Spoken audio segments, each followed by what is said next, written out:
This is North Berwick. It's very easy on the eye. But if you come here and walk along the front, you'll probably miss this little white building. One that hides something very dark. In the autumn of 1590, somewhere out there in the North Sea, a ship crossing from Denmark was battered by a storm. Not exactly rare, but the ship was carrying the king, James VI, and his new wife, Anne of Denmark. It was suggested that this was no act of God, but the work of the king's enemies, who were colluding with the devil and using the dark arts against him.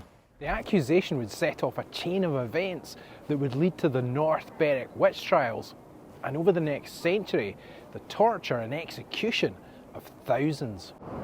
Welcome to Scotland Unplugged, and the story of a paranoid king, an obsession with the paranormal, and a well-known Scottish play. This is a leading expert in witchcraft and demonology. He wrote a book called Demonology in form of a dialogue, a scripted conversation between two imaginary philosophers.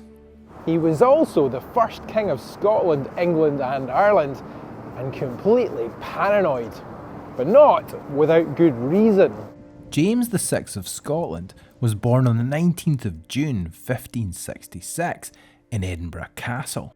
The castle wasn't normally a royal residence, but his mother, Mary Queen of Scots, was basically in hiding. On the 19th of March that year, a group of nobles, led by Mary's husband, Lord Darnley, had walked in while she was having dinner and stabbed her private secretary and favourite, David Rizzio, 57 times, right in front of her. The following February, Darnley, James's father, would be murdered by someone who might have been acting on his mother's behalf. Then, later the same year, Mary would be locked up in Lochleven Castle and forced to abdicate in favour of James. He was 13 months old at the time. Then she escaped, raised an army, lost the Battle of Langside, and fled south to England, where eventually she'd be beheaded by her own cousin. James's uncle, James Stuart, Earl of Moray, his first regent, would be the first head of a country to be assassinated by firearm. And then James himself was kidnapped in 1582 and imprisoned by some of his own earls for about a year. It's fair to say that being a 16th century monarch was a bit dangerous. The small pale building on the shoreline doesn't stand out too much, but this was the porch of the much bigger St Andrew's Kirk, known as the Old Kirk. The bulk of the church was washed away in 1656. Some said it was divine retribution. Around the time of the 1590 storms, there were witch trials in Copenhagen, a place much more concerned with witchcraft at the time. But that probably kicked off a thought process in an impressionable young king. Around 70 people were rounded up here and interrogated, tortured. James took part in some of the questioning himself. The first victim was Agnes Sampson, a woman who acted as a midwife and was reputed to have healing powers. She was accused of being the elder witch in a coven who were said to have numbered over 200 and to have met here on Halloween and raised the storm.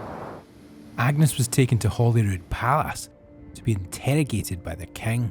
It was noted that she stood stiffly in the denial of all that was laid to her charge, denied doing anything wrong. Then she was taken away and tortured. Her head was thrown or constricted with a rope. She held off for an hour, but then they shaved her whole body and supposedly found the mark of the devil, which, let's face it, would have been any mark they said it was. At that point, the records say she confessed.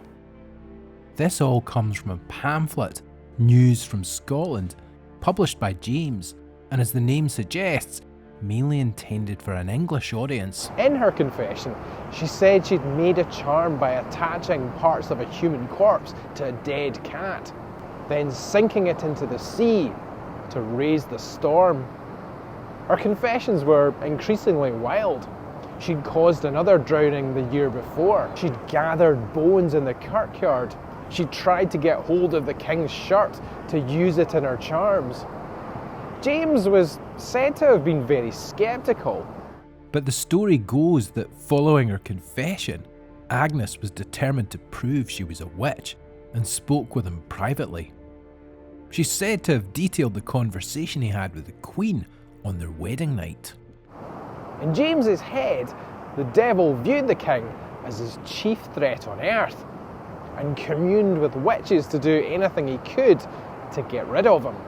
Or maybe that was just a convenient story. The thing is, this wasn't the first time Agnes had come under investigation.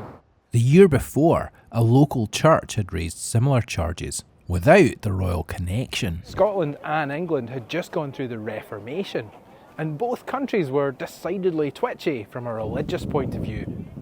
Presbyterianism had a distinctly puritanical thread to it, and the Reformation here was led by John Knox, a man who detested frivolity of any kind and really couldn't stand women in any position of authority. This new ideology colliding with any kind of mysticism was bound to end badly for someone. And James, who was still just the heir apparent to the English crown, would have been keen to show himself as a champion of the country's newfound faith.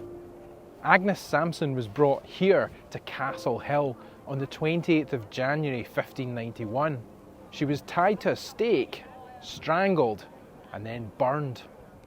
The North Berwick witch trials led to the arrest of at least 70 people, many of whom confessed. The records are patchy, but it's thought a lot of them were executed, probably in a similar way to Agnes. The trials would go on to inspire James's book on demonology, in which he detailed how to find witches and how they should be punished. The book would be used as a guide for further witch trials in Scotland, then in England, and even as far away as Salem.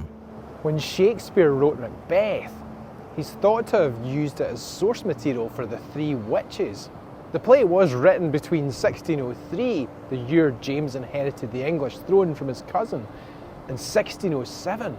And it's been speculated that the subject matter could have been an attempt by Shakespeare to ingratiate himself with the new king, or that it might have been a bit subversive. In all, it's thought that between 3,000 and 4,000 mainly women were accused of witchcraft and killed between 1560 and 1707.